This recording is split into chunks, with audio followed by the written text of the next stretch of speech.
Es la calle Zaragoza, en lo alto del centro de Puerto Vallarta. Las 11 de la mañana. El sol cae duro sobre el empedrado y rebota contra las paredes blancas. Hay un puente rosa que cruza la calle de un edificio a otro. Una pareja se detiene a tomarse una foto. El que sostiene el teléfono pregunta en inglés si así está bien, y la otra dice que sí. Detrás de ellos, 4 torres de condominios de 15 pisos miran hacia la bahía, con balcones cerrados por vidrio espejado y aire acondicionado zumbando. Un anuncio en la esquina ofrece un departamento amueblado por $2,800 al mes. Ese puente, hace 60 años, conectaba 2 casas de adobe. En una vivía Elizabeth Taylor, en la otra, Richard Burton. Y debajo, en lugar de las renterías de Airbnb y los letreros en inglés, había un pueblo de pescadores con calles de tierra, sin luz eléctrica continua hasta 1958, donde el agua se cargaba en cántaros sobre lomo de burro. Para llegar a Guadalajara hacían falta 7 días a caballo por la Sierra Madre. La única manera de salir, en tiempo de lluvias, era por mar. Hoy llegan 50 vuelos al día y la población supera los 290,000 habitantes. Y la gente sigue diciendo, sin pensarlo demasiado, que Puerto Vallarta cambió cuando vinieron los gringos. Pero los gringos no llegaron solos, y nadie los obligó a quedarse. En este video vamos a contar cómo era Puerto Vallarta antes de la fama, el pueblo de 2,000 almas que John Huston encontró en 1929, donde había que espantar al ganado para que aterrizara la avioneta. Vamos a ver, con nombres y fechas, quién tomó las decisiones que convirtieron a ese pueblo en uno de los principales destinos turísticos de México en menos de 20 años. La filmación de la Noche de la Iguana en Mismaloya, la concesión que un presidente mexicano firmó antes de que cualquier cámara empezara a rodar. El gobernador que usó a Vallarta para una cumbre internacional. Las 5 pistolas doradas que Huston regaló a sus estrellas. Y vamos a explicar por qué, 60 años después, los descendientes de aquellos pescadores ya no pueden pagar la renta en el pueblo que sus abuelos fundaron. Empecemos por el principio. El 12 de diciembre de 1851, un comerciante de sal llamado Guadalupe Sánchez Torres llegó a la desembocadura del río Cuale en una pequeña embarcación cargada con sal de las Islas Marías. Venía de Cihuatlán. Hacía el viaje desde hacía años, porque las minas de plata de Cuale y San Sebastián, allá arriba en la sierra, necesitaban grandes cantidades de sal para refinar el metal. Esa tarde, en lugar de regresar, se quedó. Trajo a su esposa Ambrosia Carrillo, trajo a unos amigos, Zenobio Joya, Apolonio de Robles, Cleofás Peña, Martín Andrade, nombres que casi nadie recuerda hoy. Le pusieron al lugar las Peñas de Santa María de Guadalupe, porque era el Día de la Virgen. Por 30 años fue eso, un caserío de pescadores y agricultores en la boca de un río. Para 1880 vivían ahí 1,500 personas. En 1885 se abrió oficialmente al tráfico marítimo nacional. La economía no era el turismo, era la sal, era el pescado, era el ganado, y arriba, en la sierra, las minas. Cuando se acabó la plata, llegó el plátano. En 1925, la Montgomery Fruit Company se instaló en la región. 10 años después, la reforma agraria los obligó a irse. Vallarta tuvo que reinventarse otra vez. El nombre cambió en 1918. Las Peñas se convirtió en municipio y le pusieron Puerto Vallarta, en honor a Ignacio Luis Vallarta, jurista y exgobernador del estado. Era una formalidad. El pueblo seguía siendo el mismo, aislado, hermoso, sin caminos. Don Pablo López Joya llegó a los 6 años, en los años 30. Vivió la versión del pueblo que se perdería. En sus testimonios cuenta cosas precisas. Las señoras lavaban la ropa en el río Cuale por las tardes. No había luz eléctrica. Jamás había entrado un vehículo de combustión interna. El agua se cargaba en cántaros sobre lomo de burro, y para llegar a Guadalajara, los 7 días a caballo por las lomas de la Sierra Madre, hasta Ameca, donde se tomaba el tren. Hubo intentos tempranos de salir del aislamiento. Los hermanos Fierro abrieron una aerovía en los años 40. Solo los más ricos podían pagarla.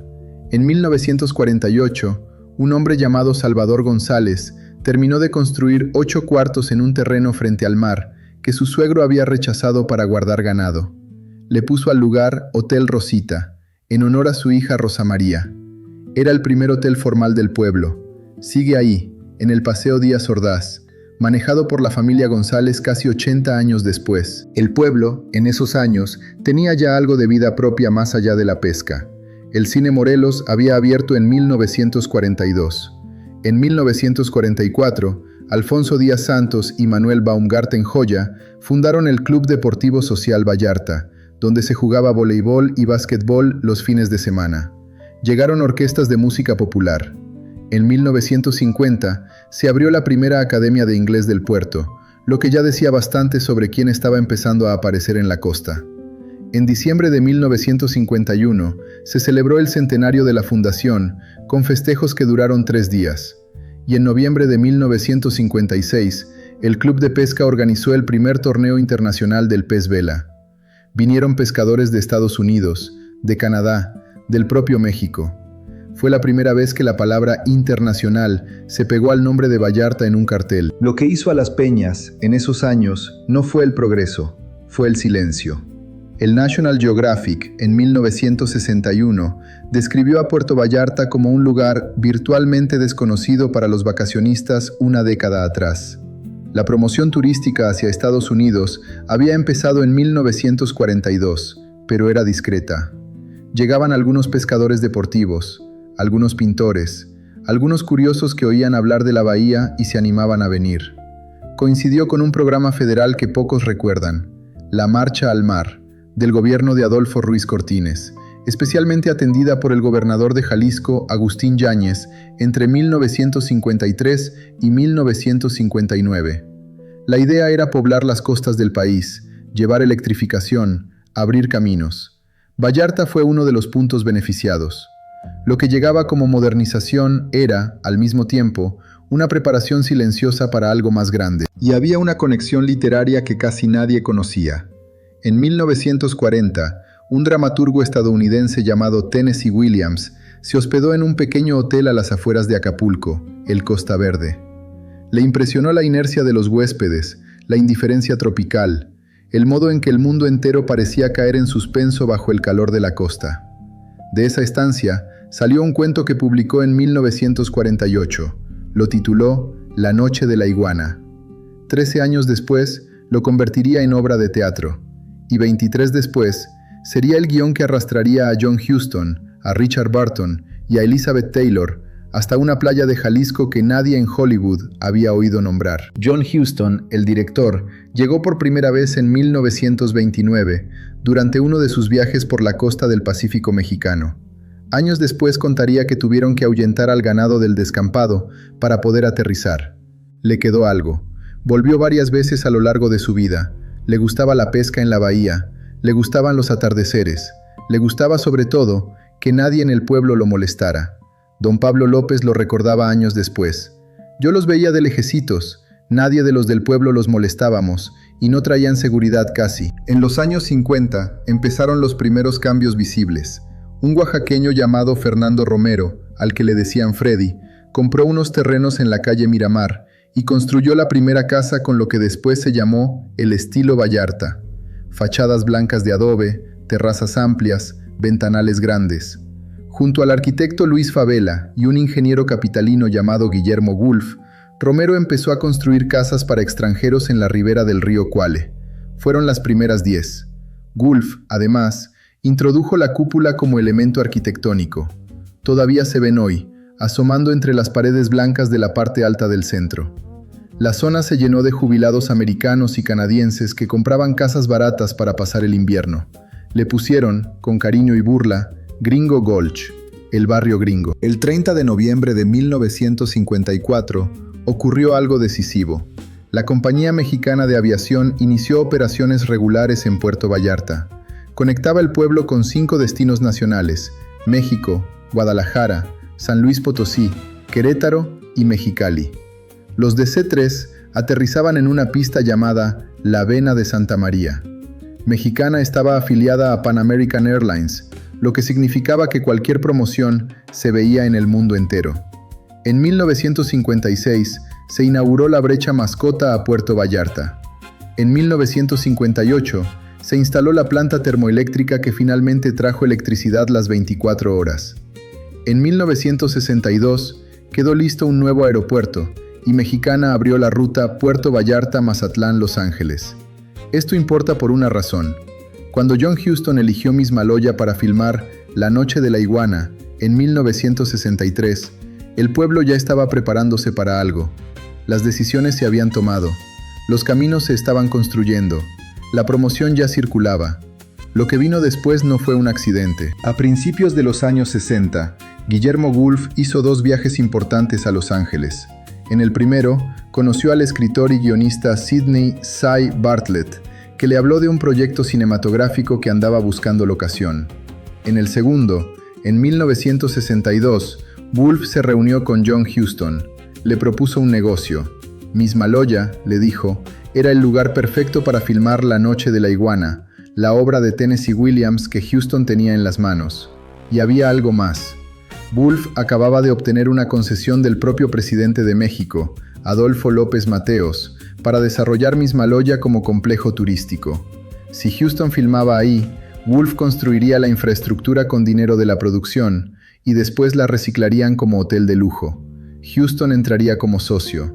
Huston aceptó. Y aquí empieza la grieta. Mismaloya, en 1963, era una playa a la que solo se podía llegar en lancha. Sin caminos, sin agua potable, sin electricidad, sin teléfono. Media hora de viaje desde el centro de Vallarta, bordeando los acantilados de Conchas Chinas y Los Arcos. Huston quería, además, que sus actores quedaran encerrados en ese sitio para forzar la tensión de la película. Se construyó un set completo en lo alto de un cerro junto al mar, con vista a los arcos de Mismaloya, y se construyó algo más, una pequeña aldea de 25 casas para alojar al elenco y al equipo, generadores eléctricos, bombas de agua, almacenes, un comedor, una sala de montaje, más de 200 personas viviendo en una playa que hasta hacía meses era selva. Llegaron en septiembre de 1963, Richard Burton, Ava Gardner, Deborah Kerr, Sue Lyon. Tennessee Williams aparecería de visita, y con Burton venía Elizabeth Taylor, que en ese momento ni siquiera tenía un papel en la película. Vino para vigilar. Burton acababa de empezar el romance escandaloso con ella durante el rodaje de Cleopatra. Las 2 viejas amigas de Burton, Ava Gardner y Liz Taylor, eran rivales más que amigas, y Liz no se iba a fiar. Huston, que tenía sentido del humor negro y conocía a sus estrellas, hizo algo memorable. Antes de empezar el rodaje compró 5 pistolas chapadas en oro, una para cada uno, Elizabeth, Richard, Ava, Deborah y Sue. Cada pistola venía con 4 balas de oro grabadas, una con el nombre de cada uno de los otros 4. Para que las tuvieran a mano, dijo, por cualquier cosa. Nunca se dispararon. El elenco se hospedó al principio en el Hotel Océano, sobre el malecón, pisos de tierra. Una noche, una cucaracha voladora cayó sobre Elizabeth Taylor. Amenazó con irse. Burton le mandó decir a Huston que si no encontraban un alojamiento decente, él tampoco filmaría. Huston les ofreció su propia casa, una construcción que había comprado por $30,000 en una pequeña colonia 8 millas afuera del pueblo. Se llamaba Casa Kimberly, por el nombre que le había puesto el constructor. Burton terminaría comprándosela, y en marzo de 1964, mientras la prensa internacional se peleaba por una foto, Burton se la regaló a Elizabeth Taylor por su cumpleaños número 32. Compró además la casa de enfrente, al otro lado de la calle Zaragoza, y construyó un puente entre las dos. Le decían el Puente del Amor. También le decían el Puente de la Reconciliación. La filmación duró 72 días, y la prensa no descansó. Había, según uno de los miembros del equipo, más reporteros que iguanas en el set. Revistas de Estados Unidos, Europa, América Latina, fotógrafos en lancha tratando de acercarse a Mismaloya. La revista Time publicó un reportaje en noviembre de 1963 titulado México, el escondite de todos. Cuando la película se estrenó en agosto de 1964, ya nadie hablaba del pueblo de pescadores, hablaban de Vallarta. La grieta verdadera, sin embargo, no fue la película, fue lo que vino después, y lo que estaba decidido antes. En 1968, Puerto Vallarta dejó de ser pueblo y subió a la categoría de ciudad. Ese año, el gobernador de Jalisco, Francisco Medina Asensio, comenzó una operación política agresiva. Consiguió fondos federales para construir un puente sobre el río Ameca, la carretera costera de Barra de Navidad a Puerto Vallarta y el camino de Compostela a Las Varas. Consiguió que se construyera el Hotel Camino Real, una sucursal de Banamex, el primer puerto de Jalisco en el estero El Salado. Y consiguió algo más grande. Convenció a la presidencia de la República de que la reunión entre Gustavo Díaz Ordaz y Richard Nixon, programada para resolver el problema fronterizo del Chamizal, se hiciera en Puerto Vallarta. La cumbre se celebró el 20 y 21 de agosto de 1970. Vallarta apareció en cada noticiero del mundo occidental. Ese mismo día, Díaz Ordaz inauguró el nuevo aeropuerto internacional que llevaría su nombre, la carretera Compostela-Puerto Vallarta, la integración eléctrica al sistema eléctrico de Occidente, las obras portuarias del estero El Salado, que permitirían la llegada de cruceros. 4 inauguraciones en un fin de semana. El pueblo de 12,000 habitantes que había en 1955 ya tenía 36,000 y empezaba a duplicarse cada década. Esto es lo que importa entender. Lo que pasó en Vallarta entre 1962 y 1970 fue un proyecto de Estado, una decisión política tomada en varios niveles: presidencia, gobierno de Jalisco, iniciativa privada vinculada al turismo, productores cinematográficos. Cada paso tuvo nombre y firma, y la consecuencia natural era el modelo turístico que el gobierno mexicano estaba importando. El todo incluido masivo, el turoperador mayorista, el resort de 1,000 habitaciones que sustituiría al hotelito de la familia. En esos mismos años, el gobierno federal estaba diseñando el siguiente paso. En 1969, dentro del Banco de México, se creó un organismo llamado Infratur, Fondo de Promoción de Infraestructura Turística, que años después se transformaría en Fonatur. Su primer gran proyecto fue Cancún, identificado en una computadora del Banco de México como punto óptimo para un centro turístico planificado. La lógica era clara: México necesitaba dólares, y los dólares estaban en el turismo de masas. Acapulco ya estaba saturado, Vallarta era el siguiente, Los Cabos vendría después, Cancún después de Cabos. La decisión de qué tipo de turismo querían atraer no se discutió en público, se tomó arriba y se ejecutó hacia abajo. Lo sabían, todos lo sabían, y eligieron seguir adelante. En 1970, el 11% de la población económicamente activa de Puerto Vallarta seguía trabajando en el sector primario: pesca, agricultura, ganado. 30 años antes, en 1940, ese número era 70%, y para 2010 sería 1.3. Más del 80% de los vallartenses trabajaba ya en el sector servicios. El cambio en el oficio de un pueblo entero, en 70 años. Eso, en términos prácticos, es lo que significa convertirse en destino turístico. La caída tuvo etapas claras. La primera, los años 70 y 80. Construcción acelerada de hoteles a lo largo de la bahía. La zona hotelera norte, hacia el aeropuerto, se llenó de torres de cadenas internacionales. La segunda ola fue Marina Vallarta. Obras iniciadas en 1986, terminadas hacia 1990. Hoteles grandes, condominios, un campo de golf, un centro comercial. La franja costera dejó de ser de los locales. Las plazas comerciales empezaron a multiplicarse. Galerías Vallarta, Plaza Península, Plaza Caracol, Macroplaza. Para 2000, la población municipal pasaba de los 180,000 habitantes. Y la mayoría de esa gente había venido de fuera, del Distrito Federal, de Guerrero, de Nayarit, de Michoacán. Trabajadores del sector servicios buscando empleo en hoteles que pagaban poco, en cocinas, en lavanderías, en transporte. Se instalaron en colonias periféricas como Ixtapa, lejos de la franja turística. En los años 90 empezó a desarrollarse el lado nayarita de la bahía. Nuevo Vallarta, Punta Mita. Llegaron los proyectos Four Seasons, One y Only. Resorts cerrados. Playas que dejaron de ser públicas en la práctica. El modelo del todo incluido se consolidó, con turoperadores transnacionales que vendían paquetes baratos desde Canadá, Estados Unidos y Europa. Hoteles locales con tradición se transformaron. La Joya de Mismaloya, el Molino del Agua, el Vistaplaya de Oro, todos pasaron al modelo todo incluido para sobrevivir.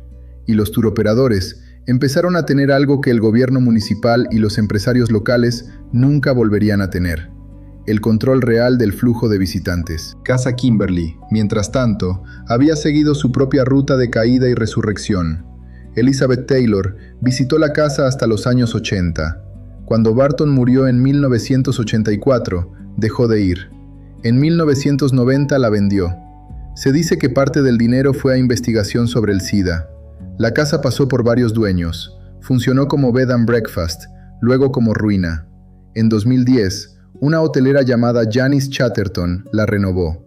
Hoy es un hotel boutique de 9 habitaciones que cuesta $435 la noche. La tina de mármol rosa en forma de corazón que Barton le mandó instalar a Taylor sigue ahí. El puente rosa también.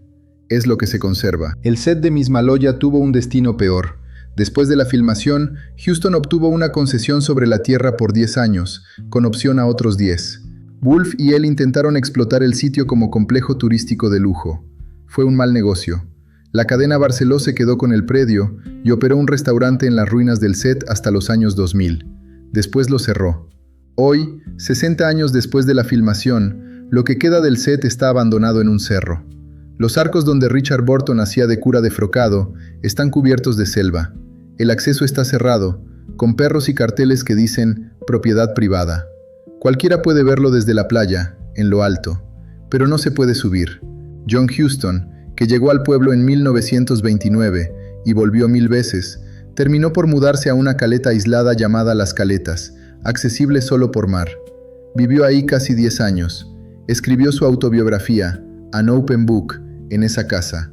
Murió en 1987. Quiso que la tierra regresara a la comunidad. Así fue. El presente es el dato más duro. En 2020, según el INEGI, vivían en el municipio 291.839 personas. En la última década, la población local ha empezado a ser expulsada del centro y de la zona romántica por la presión inmobiliaria. Edificios de condominios construidos para inversionistas extranjeros, muchos vacíos la mayor parte del año, esperando rentarse en temporada alta por $400 o $500 la noche. Los menús de los restaurantes de la zona romántica están en inglés. Los precios están en dólares. Hay desarrollos completos donde no se acepta el peso mexicano sin recargo. La población vallartense de origen vive cada vez más lejos, en colonias periféricas como Ixtapa, Las Juntas o Las Jarretaderas. Algunos descendientes directos de los pescadores fundadores ya no pueden pagar la renta en el pueblo que sus abuelos fundaron. Hay un momento, cuando se mira desde lo alto de la calle Zaragoza, en el que las dos versiones de Puerto Vallarta se ven al mismo tiempo. Las casas blancas con cúpulas que construyó Guillermo Wolf hace 70 años, todavía en pie, todavía con esa elegancia rara que les daba a los buenos arquitectos antes de que el cemento se volviera obligatorio. Y, justo detrás, las torres de departamentos para inversionistas que tapan la vista a la bahía. El puente rosa entre Casa Kimberly y la casa de enfrente. Y 2 cuadras más allá, una placa que recuerda al Hotel Rosita, 80 años de pie, todavía manejado por la familia González.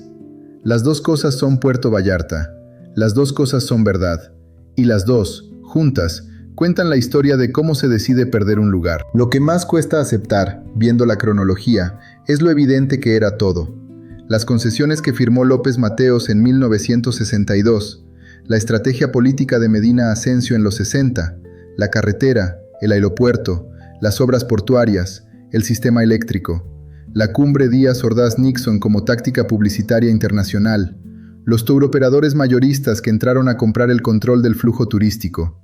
Cada uno de esos pasos lo dieron personas con nombre y apellido, con cargos públicos, con responsabilidades. Nadie estaba dormido, nadie estaba distraído. Estaban construyendo el destino turístico que el modelo de la época pedía, y lo lograron. Lo que se perdió en el camino fueron cosas que no aparecen en las estadísticas de crecimiento del PIB turístico. La posibilidad de que un pueblo costero mexicano creciera sin dejar de pertenecer a su gente. Una arquitectura local con personalidad propia, ahogada por torres genéricas de inversión inmobiliaria. La playa pública, la economía mixta, el idioma, el nombre del lugar en boca de los que nacieron ahí.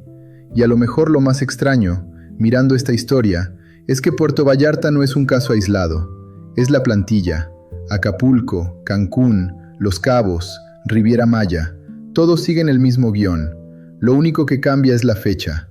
Si tu familia tiene fotos de Puerto Vallarta en los años 50 o 60, o si recuerdas haber ido siendo niño cuando todavía se podía caminar de Mismaloya al centro sin ver una sola torre, déjalo en los comentarios. Esas memorias son lo que estamos intentando rescatar en este canal antes de que terminen de borrarse. Nos vemos pronto.